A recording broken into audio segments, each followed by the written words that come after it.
a quick chat to you just about the comments that you were making about police. Can you explain to us what people have been raising concerns about? In terms of the beat patrol? Yeah. Yeah, so one of the big complaints I heard last year especially was around beat patrols just picking up homeless people's stuff and putting it in the bin. When I inquired about it, they said that that was because it was a Wellington City Council bylaw, and I don't think that that should be what they're dedicating their resource towards. Do you think that their purpose, what do you think their purpose is, and do you think that they should be there?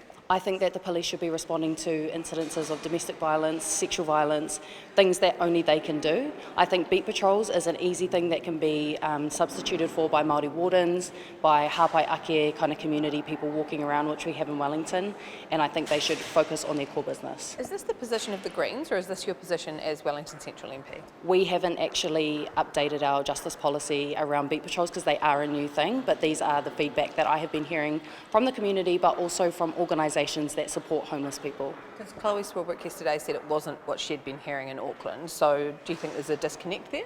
There could be, but in terms of the way that the different cities are being policed, I can only speak from the experiences that I've heard in Wellington in response to our significant increase in police in the CBD. Do you believe we should defund the police? Altogether? I think there are some functions that the police are currently carrying out that other people would be better suited at. Mental health support and responding to people in significant distress is a big example. We know that there was an 11-year-old autistic girl who was detained in custody and drugged. That's not okay. That's just one incidence of police doing a job that I don't think that they're trained and resourced for. What do you think of the criticism that you're receiving from the ACT Party and Mark Mitchell for your stance on police matters?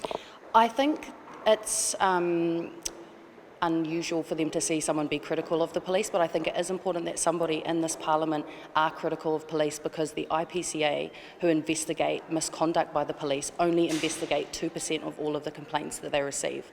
They've got significant amounts of power and discretion, and I want to make sure that they exercise that in a way that is fair to the public. You made some comments a while back about most of the people being in prison not having committed violent offences. Why did you make those comments?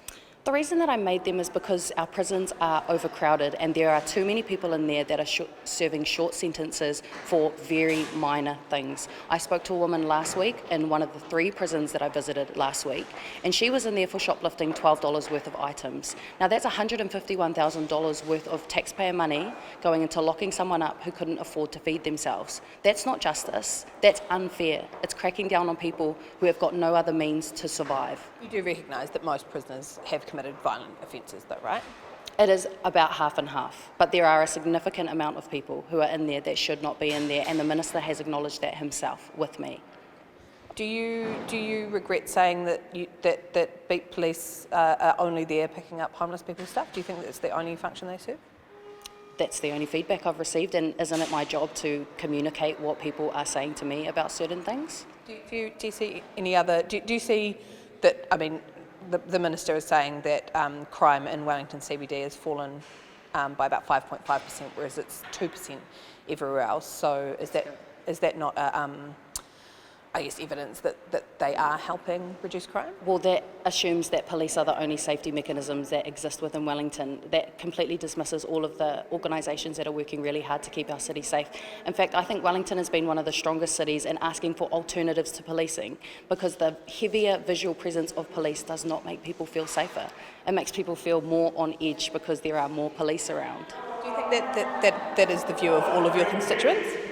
No, because there's not one electorate in this country where there's a uniform view on anything. So, yeah.